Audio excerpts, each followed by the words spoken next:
Good evening, I'm Steve Hensley. Bluegrass legend and Leslie County native Bobby Osborne has died at 91. He inspired generations as one half of the duo, the Osborne Brothers, and was a member of the Grand Ole Opry for nearly 60 years.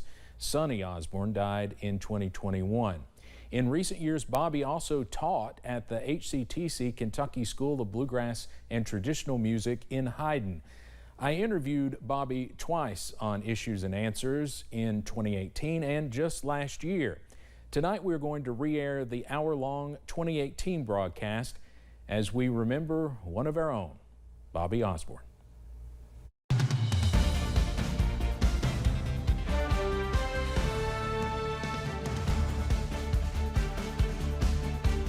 With over 50 million Toyota Corollas sold, it seems like we built one for everybody. And now we have. We built this one to be so dependable that it's often passed down within the family. We built this one to get 50 mpg and available all-wheel drive. This one for its handling and easy parking. This SUV for your next big adventure. And we built this one just for the fun of it. Introducing the 300 horsepower GR Corolla. Now there is a Corolla for everybody. Toyota. Let's go places. Is a story about purpose.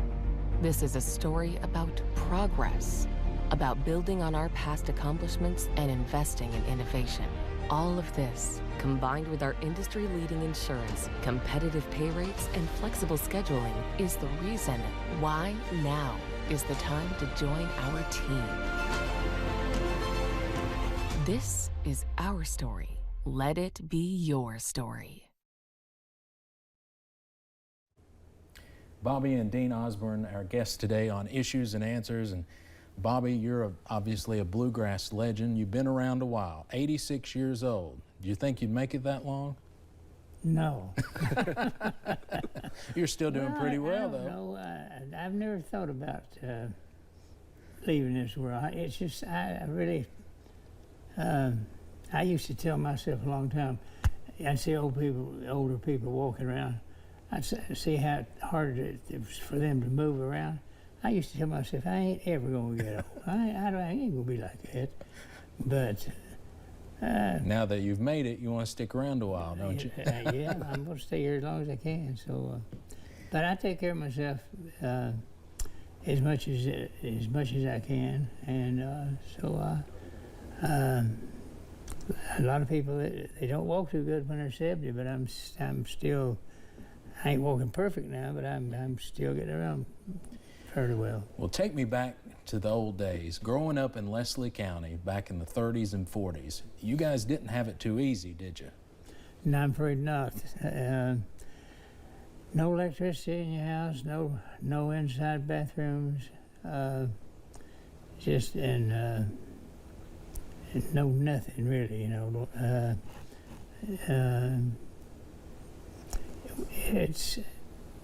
We had just, I mean, we got by, and we were just like everybody else up and down the creek, you know. Nobody had. Not unusual to be like that.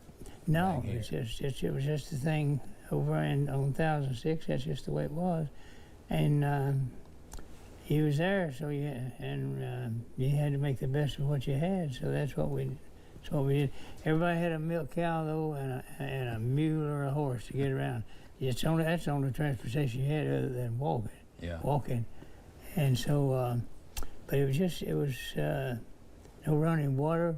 You had to get water out of the creek and boil it if you was going to drink it, you know. And it was, of course, being that young, you know, you don't realize when you don't know nothing about anything that's better. You just make do with what you got, you know. When did you start singing? Oh, I thought it was probably about maybe around 14. I started trying to learn to sing. And did you sing with your brother from the beginning? No, he was interested in football but I listened to the Grand Ole Opry all the time, and we had one of the big radios that sits on the floor of your house, and my dad had one. And I listened to the Opry every Saturday night. There wasn't nothing else to do. I mean, had lights, which, you know, had a coal oil, we call it a coal oil lamp, you know, and that's all the light we had at night time. So most everybody went to bed when it got dark, and you know, you can't walk around in the dark. So, but I listened to the Opry every Saturday night, and just one night I was listening to it, I heard Ernest Stubb singing, and I thought, boy, I really like his singing. And my dad showed me 3 chords on the guitar, and I just, from there, I got interested in that, trying to learn how to play that guitar. And just one thing led to another, and finally, Ernest had a song out, "The Soldier's Last Letter," during the Second World War, you know. And I had the hardest time trying to play and sing too, and keep time. But when I learned that right there, well, that was a new step for me. And I listened to the Opry one night, and one Saturday night, and Ernest Stubb, me and the Texas Troubadours is going to be in Dayton, Ohio tomorrow at Memorial Hall. And boy, I told my dad, I said, I couldn't even drive then. I was not old enough to drive. So I just told him, I said, you got to take me down there. I got to go see that. So we went and sat about 10 rows back, and I don't know, it's just the more I saw of him and the Troubadours, the more I wanted to be just like him. And of course, I didn't realize it then, but there ain't no two people look the same, so they're different somewhere or another, you know. But I don't know, as I sit there and listen to him, I thought to myself, and I never realized anything, but I mean, I was trying to learn how to sing and play too. But I just thought to myself, I like the way Ernest Stubb dressed, his MC work, the Troubadours all dressed up nice, you know. It just looked really good to me, and I thought, that's what I want to do. I never dreamed in my lifetime that would ever lead to this, but it did. I didn't know something about you till I was reading a little bit. You went into the military, served in Korea, got a Purple Heart for being injured. I guess did you have to take a break from singing to serve in the military? Or was that before? Yeah. Well, I took a little mandolin with me, but you know, you have to do the best you can with that. I mean, there's a little boy from Bainbridge, Georgia, and his name was Rudy Samuels. And you know the mess gear that you got the cup, and you got a little plate and spoon and fork, and they're made out of aluminum, I guess. But when we wasn't up front or something like that, we had some time in back of the lines. Well, I'd get the guitar, and he'd sing them Caledonia and all that right there, and I'd play. He helped me carry that guitar all the way across Korea, and so probably helped you get through those days. Well, I got to play a little bit anyway, you know. So, but I stayed over there 12 months on the front, up front, and I got the one got in a little firefight I got into. I got the one shrapnel went through my helmet and came from a mortar, a mortar fire, and I was gone 6 days getting repaired again, and so they put me right back up there in 6 days, and after about seven or 8 months on the line like that, they called me out one day and said, we're going to put you on another job. So they put me sitting at a desk answering the phone, and I did that till I come home. And that was good duty. I thought about enlisting. I said, no, I'm going home. I'm going home and play. And the rest is history. Yeah. Tell me about Rocky Top. It's 50 years old now since you first recorded that. How did that come about? We were signed with Decca Records, and we had a back those days, if you tried to get 3 songs in an hour, they called it a session. And we had 2 songs that we was going to record. We needed one more. Sonny went over to Boudleau's house. We lived pretty close to them in Hendersonville. And Sonny went over to his house and asked him, and we'd already recorded a bunch of their songs. And Boudleau Bryant, he was from Georgia, and his wife Felice, she was from Wisconsin. And they met somewhere along the line and got to writing songs, and Boudleaux got into writing songs. He was a great violin player also too. But Sonny went over to his house that day and to check on see if he had a song that we could do. Well, he said, I've been on working this around here, and I said, I don't have it finished. So Sonny sang half of Boudleaux sang about 2 verses in the chorus of Rocket Top to Sonny. And Sonny called me up. He said, you ought to come over and listen to this song. It ain't finished yet, but he said, I think it'd be a good song for us. So when I went over there and listened to it, and he was working on it then, you know. And it just kind of caught my eye. The title of it was one thing, and then, of course, the melody. And Boudleaux he had a little guitar that he used all the time. He was saying, da, da, da, da, da, da, da, da, da, da.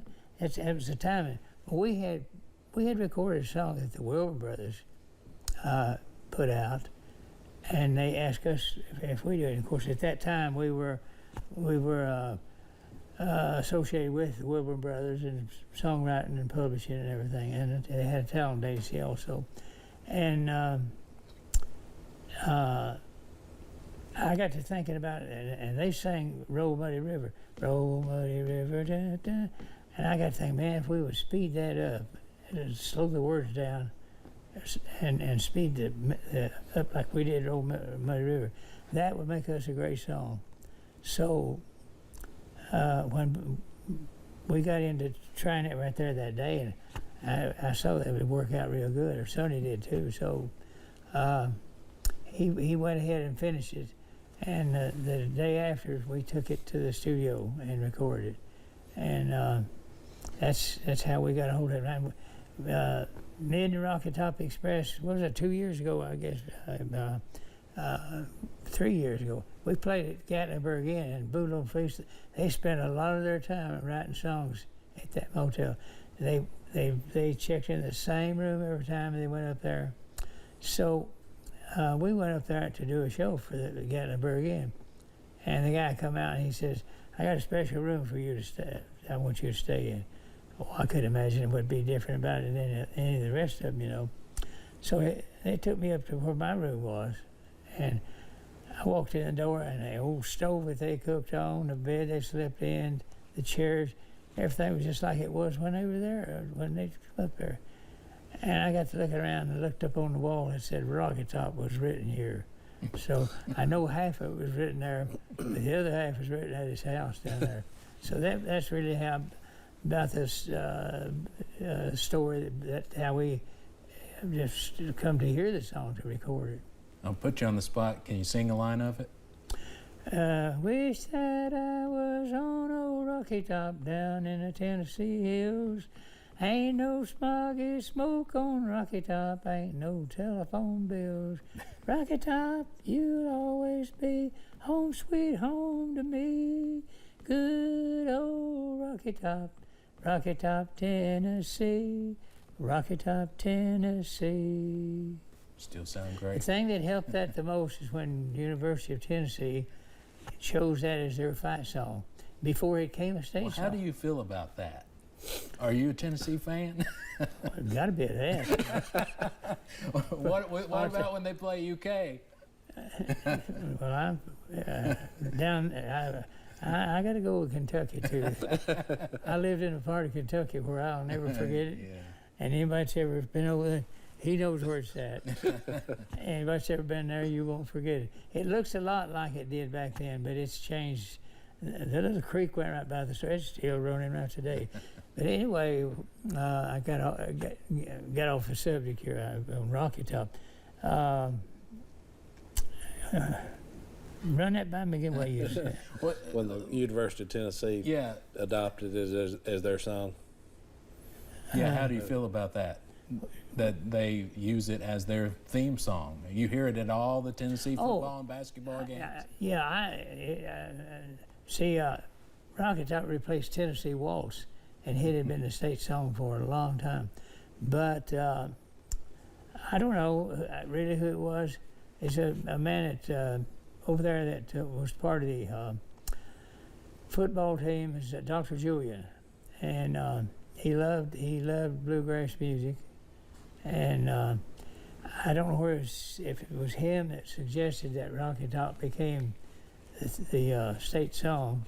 They played it all football games, but it happened, and I think that was a big turnaround for Rocky Top right there, because Tennessee most of the time always had great football teams, you know, and but I think that was the start of it, because we sing it a lot, and when it first came out, why we kind of just did it here in Yonder. Just it's hard to get a new song going for somebody that ain't never heard it before. Mm-hmm. So it just when Tennessee started doing their fight song, why I think that helped it just as much. And now as we're here today, why when I do the Opry, if I've got two songs to do, one of them is Rocky Top. Of course. And so, Dean, I want to let you talk a little bit. Tell me what it means to you to be able to work with this guy in Haydn now and teach students.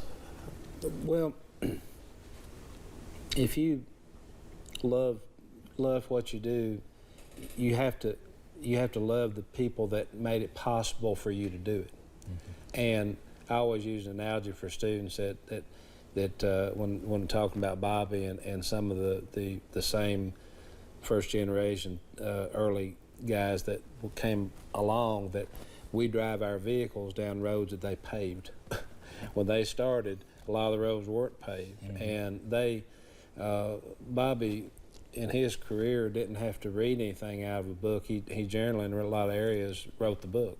He was there when the book was written, and for all of these innovations and all these developments in bluegrass. So when you love what you do, you love the people that made it possible for that to exist. And to have Bobby Osborne, not only is I'm proud to be a family member with him and my family who supported us for every way you can, that you have some person that has that connection to the entire bluegrass industry. Bill Monroe went to the opera in 1939.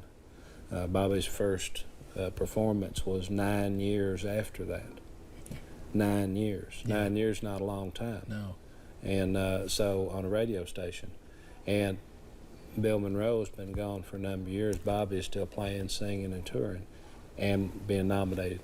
So you have a special situation where it means everything to have that connection with the past, but it's great to stay in the past, but when you're relevant in the now, in the present, there's no words to describe it. And to have him be able to instruct our students and talk about how our music was developed and pass along his unique style of mandolin and the history of the music is altogether maybe one of the most special things I've ever been a part of. The Kentucky School of Bluegrass and Traditional Music, how old is it now, and how's it going over there? I'm happy to report that we have our highest enrollment. We've been open, this is our 11th year. We opened in fall 2007, and Bobby walked in the door as an instructor of the first class that we had. I don't know, Bobby's, I was sure he was sure about it in the early days when we were talking about having the school, but I always had in the back of my mind that if the school was possible, and you'll remember Dr. Box. Fred Brashear from Haydn Citizens Bank was chairman of the board of HCTC at that time, and he introduced me to Dr. Box. Dr. Box at the festival a couple of years before we started the school said, "How do you think a school for bluegrass would go in Haydn?" And I said, "I think go very well," and it went from there. And I was very fortunate to become the director of the school before we had a school, and we wrote the curriculum, and our first instructor in the door was a legendary bluegrass figure and a Leslie County native. Couldn't been any better than that. Well, one little story I want to tell you that goes along with that. I had no idea that there would be a school where you could teach people how to play, you know. It's just, nobody taught me nothing. I learned it myself. So, but he kind of explained that the position he had got to be in and take with the school. He mentioned it to me 2 or 3 times. First time he mentioned it to me, I said, why? He told me about it, and he said, why don't you come and teach the man? I said, well, I can't teach myself, let alone somebody else. I said, I never could do that. And he said, well, you might think about it. I said, well, okay, I'll think about it. I thought, I can't, I couldn't do that. Just everybody laugh at me trying to teach him how to play the mandolin. And he'd ask me again, he said, have you thought about that? I said, yeah. I said, I just can't do that. I wouldn't know how to start or nothing. I said, and he says, well, just keep thinking about it. He said, I think you'd be good. So I don't know, I just kept on thinking about it, and I thought, well, they probably ain't no pay in that, so I would just be, but I always enjoyed coming to Hyden and everything, so I kept on, I just thought about it, I said, well, it would be different. I've done everything else I can think of. I ain't ever tried to teach nobody nothing. So he asked me again, I said, well, just tell me more about it. I said, I think I might try that. And I'm starting to live here with it. Do you enjoy it now? Yeah, I really do. I like to get a hold. I don't like to get a hold of a guy thinking he'll outpick me because I got to show him he can't, So, but I've only had a couple of guys they were good players. I mean, but when they would I would try to teach them a tune that they probably already knew, and they put stuff in that I didn't, and I knew where what they did, if it belonged there or whatever. And when I run into a guy like that, I know some tunes that ain't nobody plays them now. Mm-hmm. But I pulled one of them out of the hat and played it for him. And he said, I really like that. I said, okay, you got to forget what you did and learn this right here. So I've made some good students out of them also. But I like to get a person that knows a little bit about the mandolin and is really interested in. And most of the students I've got is I've only had just 1 or 2 people that I just couldn't get through to them, And so there's a lot of there's people that's it's just not they don't have an ear for music. It's like traveling the same highway all the time. There's people that just can't get it. But I had a couple of people that I just couldn't. And I worked a whole semester with them. Well, I wanted to say too that Bobby's in his time is well over 100 students that he's worked with, and those 100 are very fortunate because he plays a unique style. There's only 4 major stylists of bluegrass mandolin, being Bill Monroe, Jason McReynolds, Jethro Burns, and Bobby Osborne. And Bobby's style has been emulated by people like Sam Bush. He cites him as one of the reasons he plays like he does, and multitude of other ones. But I did want to mention that also at our school, besides Bobby, we have Scott Napier, who's a world-renowned player, and Virgil Bolin.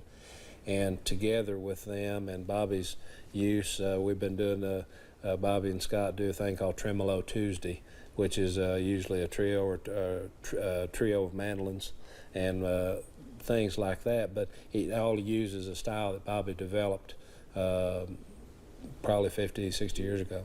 Mm. Are students starstruck when they meet Bobby, or do they really know a lot about him? Because there's a big gap there in years. I've seen everything. I've seen my favorite thing to watch when we were on a Bluegrass Masters tour, we went into places like Alaska and Hawaii, and we went to Wisconsin, went to Texas, Clemson University, and Bobby, where he traveled the festival circuit in certain areas, he was better known in person. Some of these places we went, Denver, Colorado, for instance, they're not used to seeing him every day like maybe people around Hyden are. And my favorite thing to watch is young players that have idolized him since they could walk, and be so nervous that they couldn't speak to him. So this is Bobby. But Bobby has a tremendous way of putting people at ease, and students that are starstruck and do know his Opry performances and traveled around the world many times. He can put them at ease, and I think just tell them that they're going to have to get over that to learn, and a few like that. But a tremendous opportunity for these students to look back and say that their instructor was Bobby Osborne.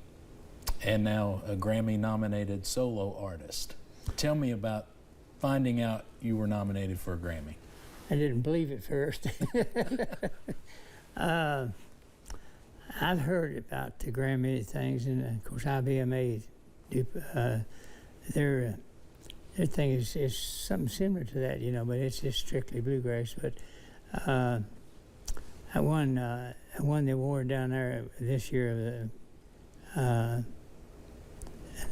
best album or what of the year. You know, I won that at IBMA, and I knew that the Grammys were coming up, and I knew it was a lot bigger deal than most of us know, you know, especially me, you know. But I guess all types of music. So I don't know who first told me. You remember, Boz? Was you? My son Bobby Jr. His son's sitting over here. You can't see him on camera. He said, "You've been nominated for a Grammy." I said, "No, what's that?" So, and the more I thought about it, well, that's something I have never done, never been nominated for anything like that. But the more I heard about it, why, Allison Brown, the producer of that CD, and I heard her husband Gary, they put a lot of work in. Everybody works for them at Compass Records. It's put in a lot of work in getting that CD together, you know. And I got to admit, I had some of the top-notch players, or she got them. She knew who to get and what songs they could do best on and all that right there. But it turned out great, and I don't know. It's one album that I've made or been a part of that I never get tired of listening to it.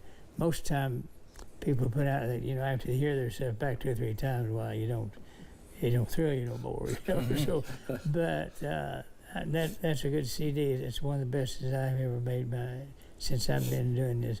But when I heard Bodge told me about the Grammy, I thought it was something like IBMA, and he says, no, it's nothing like IBMA. So, and the more I thought about it and read about it, why, it is a big deal. Of course, they've had them in Los Angeles, and Sonny said Bodge said this is going to be in New York this time, and he said, "Are you going?" I said, "Good Lord, no! I have to fly up there. I could never." And I said, "I don't guess I'll get to do that." Well, Allison and Gary, they go to all of those things because she's had other people that won awards that she has produced their records. And Boz said, "Well, if you take it up as you go, so we got to get plane tickets and motel reservations and all like that." And I said, "Well, I believe I said I probably wouldn't win anyway, you know." So I let it go with that. And Allison and Gary both, they had planned on going, but when they, you know, so I thought about it. So I finally told Bobby, I said, "Well, if I won that would really be nice." And I said, "Go ahead and get them airplane tickets and the motel reservation." I said, "I made up my mind I'm going to go." So and he's going to go. He's going to go with me. I couldn't do without Bodge going with me. Well, the Grammys airs Sunday right here on CBS. We're out of time, but I'm going to ask you to stay another 30 minutes. Do you care to do that? We'll just do a 2-parter. because I've got a lot more to ask you, and you don't have a legend on every day. So we're going to take a break, and we'll be back next week with the second part of this interview on Issues and Answers.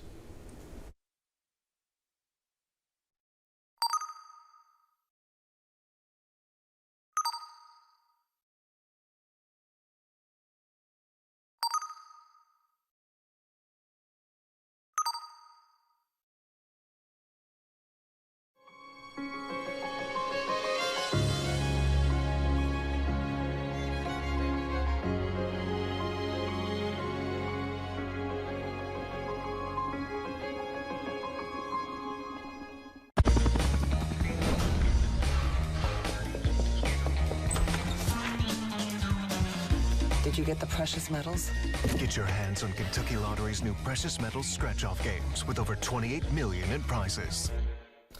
And welcome to part 2 of our Issues and Answers interview with bluegrass legend Bobby Osborne, his cousin Dean Osborne. And this will actually air right after the Grammy, so hopefully when this airs, you'll be a Grammy winner. But we were talking on the last episode, you are going to the Grammy Awards. Yes, I think well, I worked awful hard to get a chance to do something like that. So, if I don't know what I thought about it later. If I turned down the chance to go, to go to something like that is so important. But I chose to go, and I'm gonna be right on the front row, or where they tell me. Well, you deserve to be on the front row. Tell me about this album that was nominated. You have a lot of guest artists, I believe, on there. You cover the Bee Gees. There's some original songs, I believe. Just how did this all come about, doing this album? Well, we were out in Telluride, there's a festival out there, Telluride, Colorado, I guess. And a gentleman that played guitar, and he sang with Bill Monroe for a while. Pete Rowan is his name. He just walked in, and I was just walking. They had a big tent there set up where all the people could go eat. I'm just walking around there, and I knew him before when he worked with Monroe. Mm-hmm. And he walked up to me and said, "Bobby," said, would you care to sing on my record?" I said, "No, I wouldn't care a bit." So we just let it go with that, and I said, "Call me when you want to do it." And but I didn't know it was for Compass Records. And so finally he got into making the record, and he had called me and he called Jesse to come and perform on it, you know. So I go down there, and here's Allison. I knew Allison,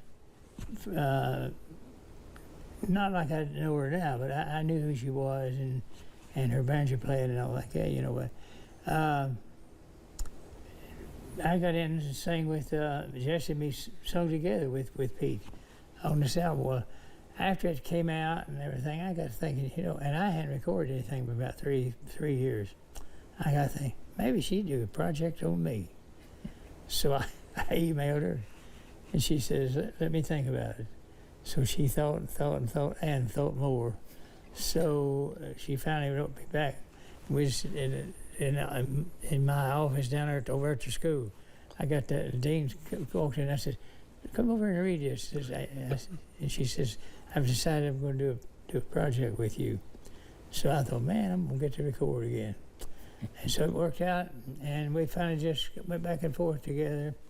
Finally, she said, "Get you some songs together that you think you'd like to do, and I'm going to be getting some together for you too." But and we did that. And of course, the ones I'd picked, I mean, I hadn't looked for no new songs in about 3 years, you know. So I just picked out songs that somebody else had already done. And she came up with some that was brand new songs. And what I really appreciate more than anything else, I didn't know that she had followed my singing or anything like that. But she had followed my singing and the type of songs that I can really get into and sing. She had followed that, and she picked out 2 or 3, including Kentucky Morning, and some of those songs, well, all of them, except the last two on the track. And she allowed me to take my band, the Rocky Top Express, and do those Pathway of Teardrops and Just in Case. But the rest of them, she knew exactly the songs that would fit me just real good. And when I saw what she was doing, I told her, I said, well, you're the producer. You pick every one of them songs. Every what you pick out, I'll sing them. And so it went like that. And Margie me to go to her office. We went 2 or 3 times and picked out those songs, and she'd get me demo copies of them, and I would go home and work on one song at Mel Tillis. We were at the Opry one night, and he was getting ready to go out on the stage, and I was going to follow him. We were standing at where they stood for those commercials down there. And Mel turned around to me, and what a time it was for a guy to say that right there. He turned around to me and he said, I've got a song I wrote a song that you can record. And about that time I was getting ready to introduce him. He said, I said, get me a copy of it. He says, okay, well, time and time went by, and I go to the mailbox down there to the Opry, and here's this big package, and it's from Mel Tillis. And he sent me a recording of his. He recorded the song back in the 60s. He sent me a record of that and a demo of it, of the lyrics and all like that. And it was the Goodbye Wheeling was the name of it. And it's so wow. I thought, man, that's a good one right there. I'd like that. And so when I went down to picking out material, I took that to Alice, and I said, you might be interested in this right here. And she took that and she listened to it, and she called me back, and she says, well, he did that back in the 60s, but she says, right now would be a time for you to do it. So I got to do a good bit. But that's actually the only one that I just picked up, you know. And of course, Mel just passed last year. He was a great guy, and one of my favorite people, and we were friends. We flew to Alaska and back one time. He's a great guy. Dean, what'd you think of this album? Well, you know, it was an opportunity to work with Compass Records for Bobby at this stage of his career, and I enjoyed watching them put the record together. But Bobby was talking about the song selection on it, and I think that's one of the unique things about it. There's a lot of CDs put together, but when you select songs from across the board and everything, it was just very a special collection of songs. But I don't think I understood until I heard the full project, and I was fortunate to play on a song on it, and we just watching them put it together and be a part of the session, and how she produces, and letting it. A lot of producers will be real heavy-handed, and they'll say, no, I don't want you to phrase that way or whatever. That just wasn't the case. And I think Bobby kind of touched on how much she'd followed his vocal work and how much of an innovator she knew he was. And when you have that kind of respect, you automatically let somebody say, I want you to sing this the way you want to. I think the record represents it as a fan, not just but as a fan listening to it. It represents Bobby's ability to phrase, to play his instrument, but also to deliver a song. Case like Don't Be Cruel, how many times have we heard that? But when he sang, or Make the World Go Away, when he sang it, it's his song. And it's not easy to do. Yeah. Of course, then again, it is easy when you're Bobby Osborne. Right. Well, you mentioned one of my favorites is Kentucky Morning. We're going to play that, but kind of tell me the background of that story, because nobody had heard that song before. Well, Daryl Scott, whom I've not met him yet, but I knew of him. I didn't know. I didn't know anything about him.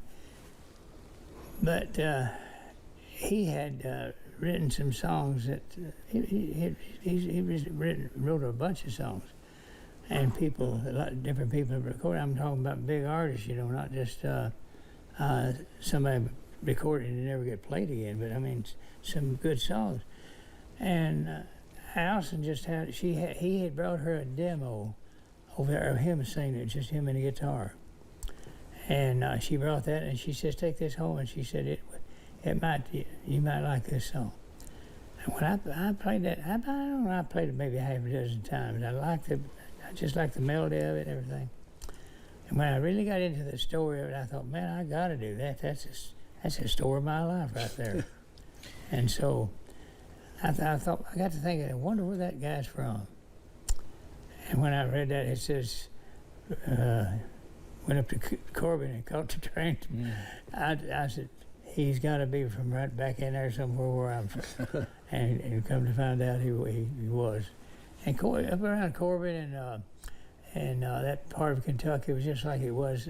Nobody had anything, you know. It was just all the same.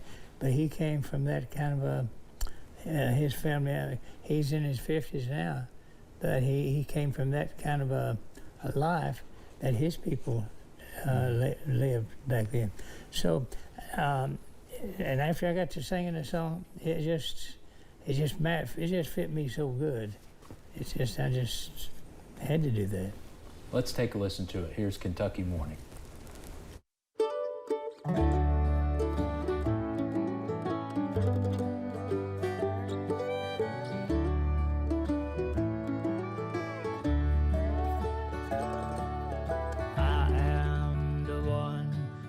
Stayed behind while the others were going away to the mills of Chicago, to the plants of Detroit, for the promise of a $5 day.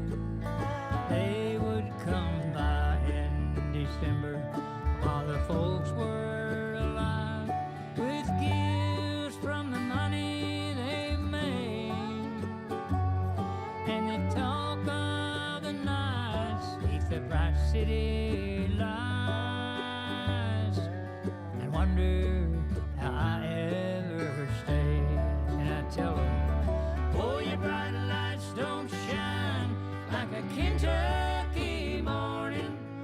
You can't hear a whippoorwill out on the street. Give me a good piece of land and an old caneback rocker while life goes on and on, while life goes on and on.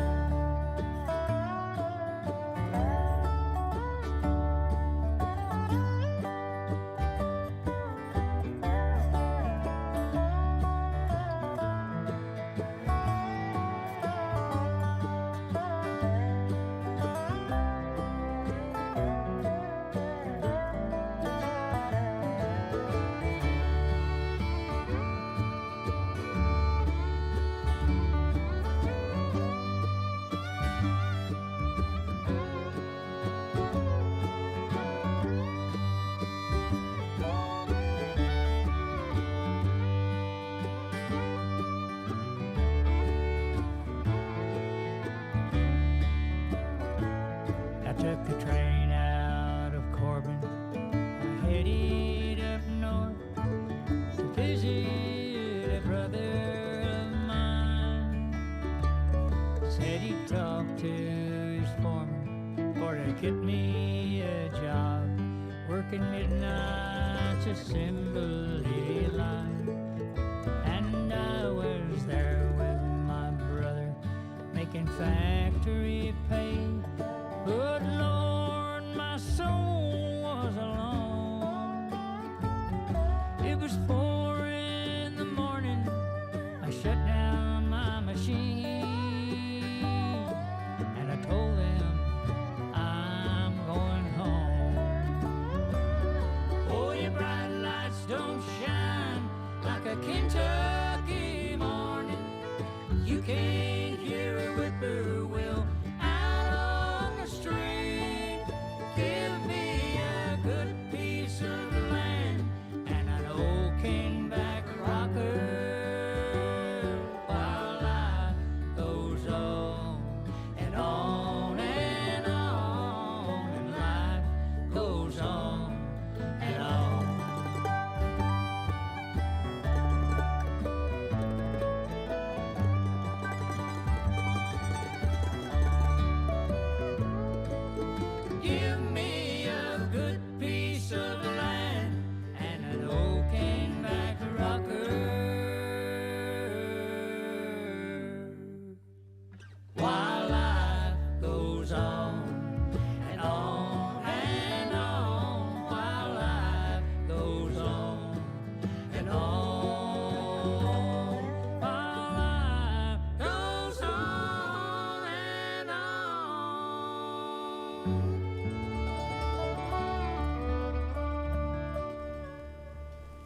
I think you deserve the Grammy for that song alone. And Dean, you were telling me there's some old family pictures in there. That's a special video. Yeah, to you. Frontier Nursing University, we owe them big thanks to letting the footage be used that they shot in the 30s in Hyde, and that was all the snowy footage especially but there's some old family photos that my grandmother had, who's Bobby's aunt, and they had collected over the years from their house in Dayton, and also the store at Thousand Sticks, my granddad and their dad standing there on the steps. And you were saying that story, you know, mirrors your life because you moved up to Ohio, right, when you were younger? I was about 10, 11 years old. My dad moved up there. There was a guy named Keen Sizemore lived up the creek, pretty close to us. And he was like the rest of us, you know, he he wasn't very little money to be made.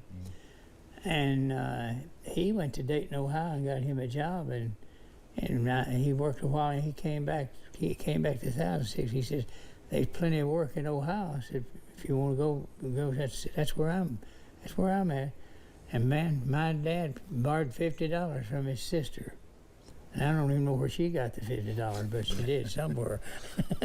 Well, I think a lot of people will relate to Yeah, that well, song. well, And do you have a favorite song off the album?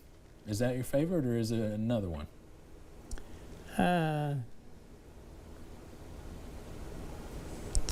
I like "Make the World Go Away" pretty good. An old classic. Yeah, I like.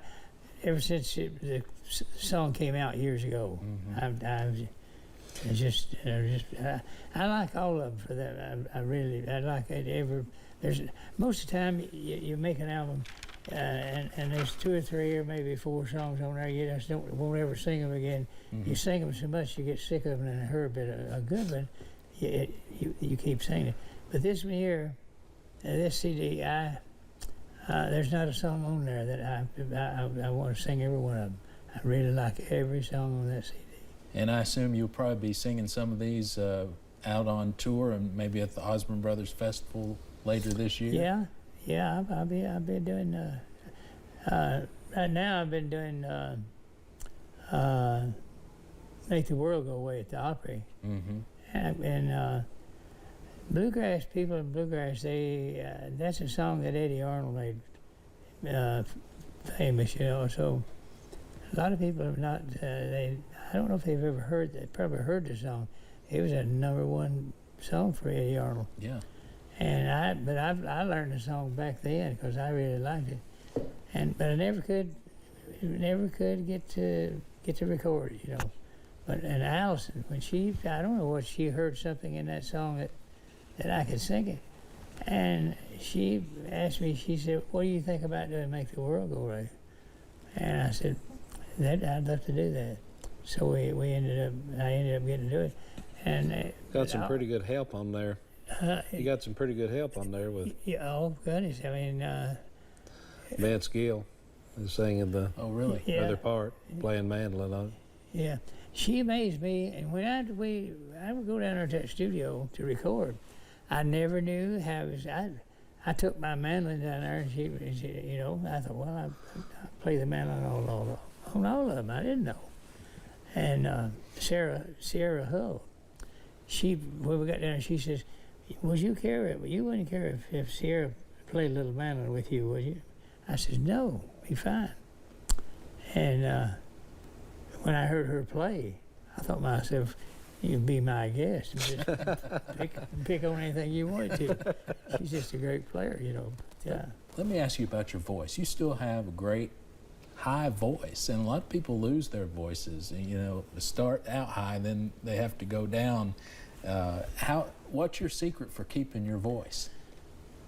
I don't have no secret other than I take care of it. I don't do anything to harm my voice at all, and I never make it do anything it don't want to do.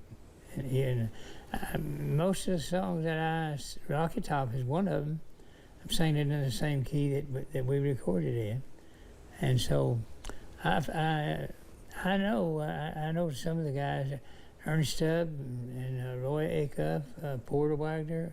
Some of those guys, when they got some age on them, their voices started. I don't know if they took care of their voices or not, but I've took good care of my voice, and because it's been a part of my life, and so most of the songs I can do them in the same key if I have. But one fret, if I move them down one fret, it ain't gonna hurt nothing. But if I move them down 2 or 3 frets, then I ain't got no business singing that song anymore. So, but it's they still sound, and I'm still at where I started at or whatever, But my voice is hung in there with me, and there ain't nobody in this world any more thankful than I am for that. Do you still enjoy performing live? Yeah, I still love to go. I don't think How often do you do the Opry now? I do. I've not been on the road for a while. Well, we do it every weekend. Oh, really? Wow. They have Friday and a Saturday Opry, and one of those nights, I'll do. Sometimes they'll have 2 shows at the Ryman in the wintertime, and I'll do 2 shows. But one of those nights I'll be there every week if we're not on a road somewhere. Dean, I want to talk to you a bit about the Osborne Brothers Festival coming up, because this year, you were telling me earlier, is a pretty special one. Very special for us to have our 25th annual Osborne Brothers Hometown Festival. And with the help of Hayden Citizens Bank, we started the festival 25 years ago as benefit of our volunteer fire departments. That's still the case. Bobby was at the first one, going to be at the 25th one. And when Sonny retired, Bobby continued on, as he has with his career, with the Osborne Brothers Festival. We raised a lot of money for the fire departments. We had great sponsors with our fiscal court, and we got to name our new pavilion. We hold it for the last several years in a 13,500 square foot pavilion to keep the weather off of us and keep it cool. It's called the Bobby Osborne Pavilion. And we got, of all the things I've been a part of, being able to present Bobby over the years, I think it's maybe the only time he was totally surprised that we named him. I'm just speechless saying, but I tried to talk to the crowd over about it. I couldn't say a thing. I didn't, I don't know. See my name up there, the name of a building, I just thought, man, what can you say? I couldn't say nothing. It's been a great thing for the county because it's used in some way just about every week during the 3 seasons of the year, and then even sometimes during the winter time. But it's located at the Nixon Center on Window Drive. 1st, 2nd, 3rd, and 4th of August will be the 25th annual, and we're going to have somewhere between 30 and 35 bands over there celebrating the career of the Osborne Brothers, Bobby Osborne, and it's a special time for us because it's become a homecoming of sorts. And our school, the Kentucky School of Bluegrass Traditional Music, Hazard Community College, has taken a big part in that. The more the school has gone on, the more students come to perform. So Hazard Community Technical College, we have to say big thanks for their involvement as well. Yeah, and like you said, I'm sure this is like a big reunion for you, and you've had probably anybody who's anybody in bluegrass music through the years. We've had all of the legends that you can think of. The list is amazing when you look. You don't think about it when it's going on, but when you start talking about Mac Wiseman and J.D. Crowe and Jim and Jesse and the Sullivan family and people that were with us for years and years, and we still have legends that come back to be with us. We're looking forward to having Hall of Fame member Eddie Adcock and his wife Martha back with us this year. Tom Gray, they're Hall of Fame members. And people like the Lonesome River Band, our friends the Osborne Brothers. Looking forward to some new acts, some up-and-coming acts. Steve Gully, New Pinnacle, Flashback's been with us, Ralph Stanley II. And we're looking forward to all of those groups being back with us. Bobby, what kind of music do you listen to now? Do you still listen to the old music, or do you like new artists too? Is it a mix? What genre do you listen to? I've been asked that a lot of times by different people, what I listen to, and when I still I feel this way. The 40s, in the probably mid 40s on up through the 50s, there was a cream of the crop of the singers. I'm speaking of Carl Smith, Webb Pierce, Ray Price, Ernest Tubb, Bill Monroe, Hank Snow, Bill, and just all of those people. And when some of those guys, Webb Pierce had 22 straight hits one time, #1 records. Carl Smith, but when those guys got into putting them hit records out, and Ernest Tubb, he had his share of them too. Ernest Tubb came to the opera in 1941. Monroe came there in 39. Acuff came there in 37. And so all those guys with those hit records, and Ray Price was another guy. You know, Ray Price, he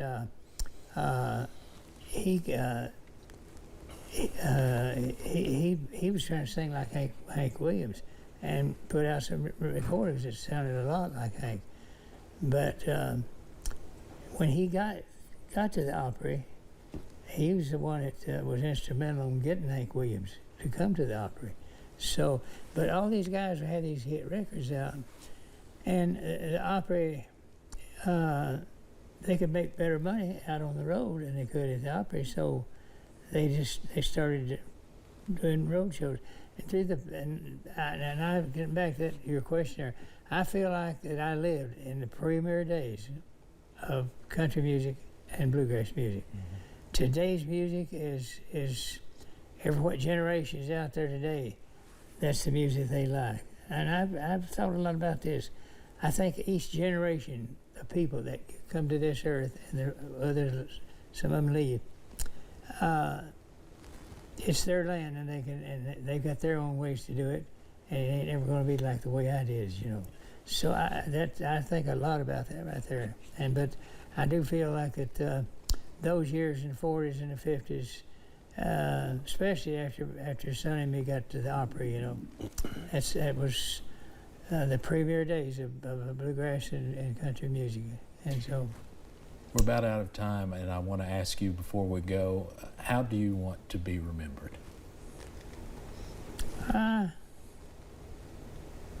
Just one of the guys.